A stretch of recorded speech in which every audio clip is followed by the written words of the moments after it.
Lieutenant Audie Murphy served in 7 major war campaigns during World War II. His life seems very unlikely to be real. People talked about him all the time. He was a war hero and a movie star. The people thought he was brave and steady. But behind that image, he had pain, stress, love, and a lot of problems that would never go away. People knew him for his work, but his personal life was much more difficult, especially with the woman who was there for him through a lot of it. A lot of people liked him, but a lot of his real story was kept out of sight by the news. People were still interested in music even after he died. Welcome to our look into Audie Murphy's life. We will talk about his rise to fame, his marriage, and the questions that people still had about him after he died. A life full of loss. Murphy was born in Kingston, Texas, on June 20th, 1925. He was the 7th of 12 kids in a poor family that farmed. From the beginning, life was tough. It was always hard to get money and comfortable things. His dad came and went from his family's life before he finally left for good.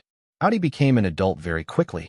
He quit school in the 5th grade to help support his family by picking cotton for $1 a day.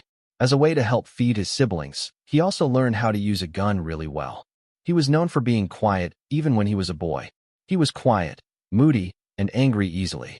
His mother died of endocarditis and asthma in 1941, which was the worst blow. He would always remember that loss. After she died, Audie worked at a grocery store, a radio repair shop, and any other job he could find. A child's home was also where his 3 youngest brothers were sent, which caused even more trouble in the family. Murphy later showed how much the death of his mother had hurt him. He said, "She died when I was 16, and it seems like she took something of me with her. I've been looking for it ever since." The pain he felt changed him in ways that other people couldn't always see. It also helps explain why he was ready to start a road, music, that would change his life for good not long after. The kid who pushed his way into the war. Audie wanted to join the army after the attack on Pearl Harbor in December 1941. Music. He was still very young, and he didn't look at all ready for battle. The Army, Navy, and Marine Corps all turned him down at first because he wasn't old enough or heavy enough. That shows how short he was back then. He wasn't strong and well-fed because he had a hard youth. He didn't give up, though. His sister helped him change his birth date on paper so that he would look old enough to join the army. He later admitted that he had lied about his age. To make fun of it, he said in a 1950 interview, "The doctor back home couldn't remember exactly music when I was born." He then added with a smile, "So I was 18. He was finally let into the U.S. Army on June 30th, 1942. After that, things moved quickly. At Camp Walters, he learned the basics, and then at Fort Mee, he learned more advanced combat skills. He got the Marksman badge with rifle component bar and the Expert badge with bayonet component bar during training. These badges fit with the life he already had. As a poor boy in Texas, he learned how to use a rifle. These skills would later help him in the service. But getting trained was just the start. They sent him to Casablanca, which is in French Morocco, in February 1943 and put him in Company B of the 15th Infantry Regiment, 3rd Infantry Division. After the Axis gave up in May in French Tunisia, his company helped take care of prisoners and then trained hard for the Allied landings in Sicily. They moved up quickly. From May 7th to July 15th, he went from being a private first class to a corporal. That kind of rise wasn't a fluke. Music, it happened because he kept showing himself.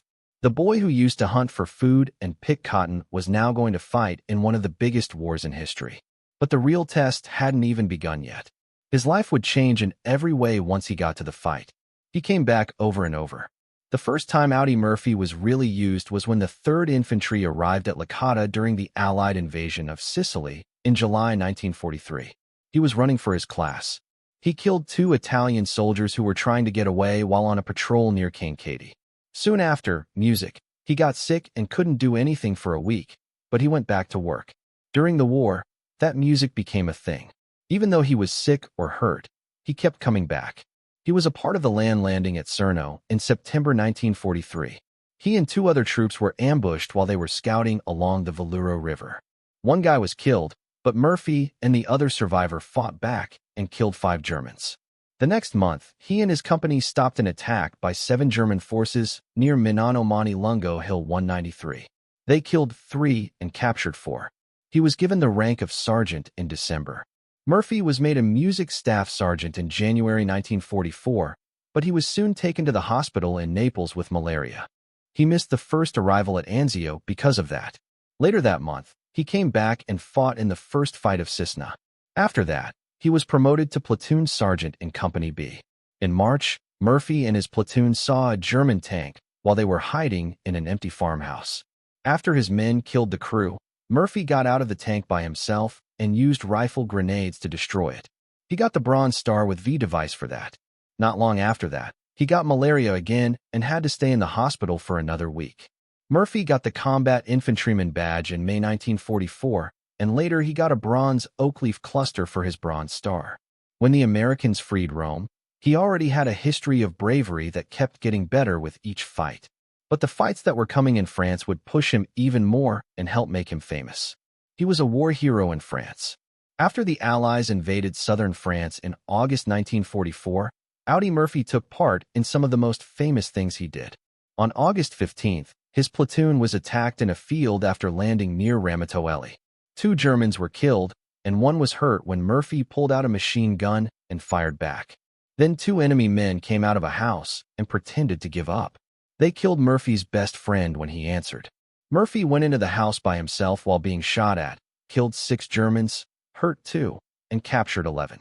He got the Distinguished Service Cross for that. In the last few days of that month, he fought in the attack at Monthilar. He got his first Purple Heart in September after a mortar hit him in the leg and hurt it.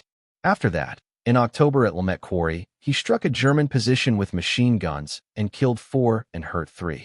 He got his first Silver Star for that.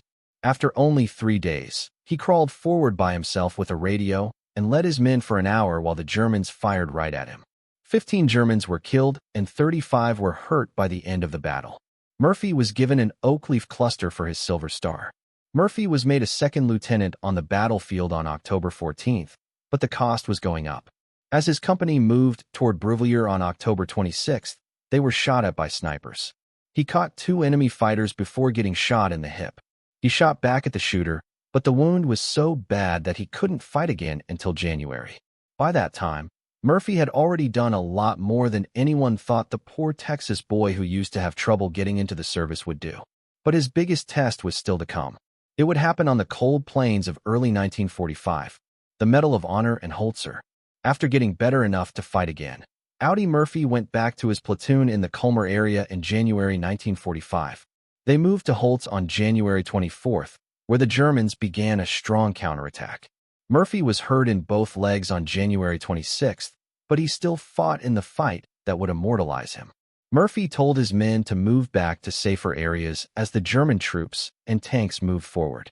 After that, he stayed behind by himself near his command post.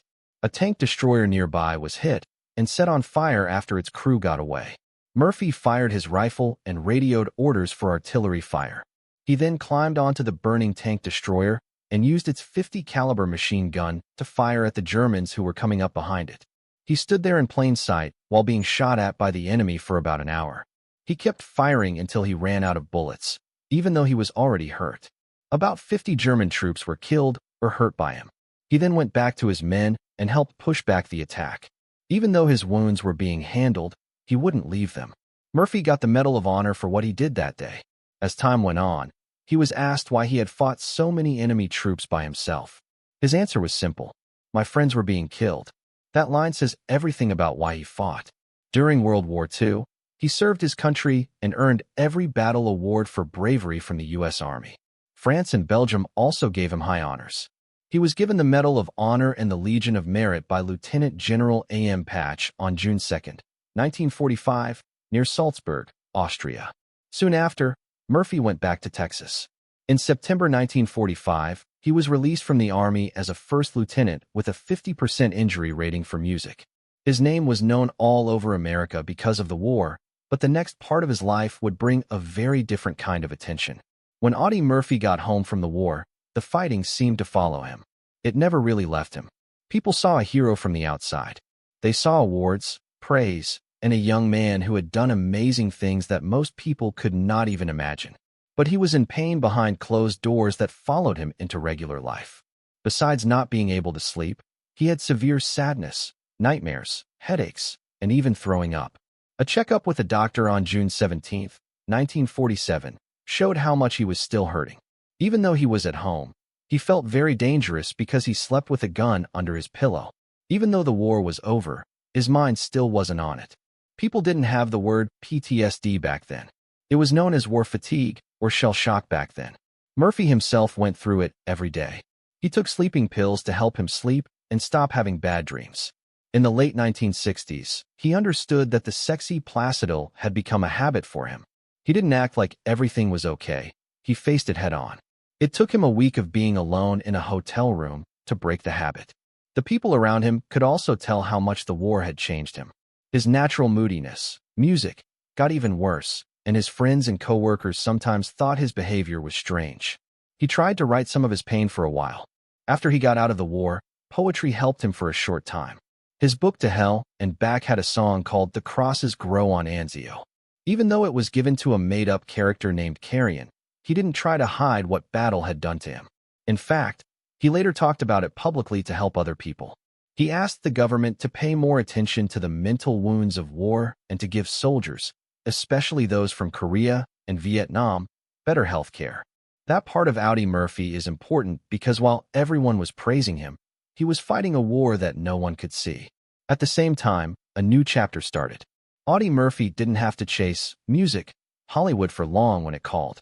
Seeing him in Life magazine in 1945 as the most decorated fighter made James Cagney decide to bring him to Hollywood. She helped him get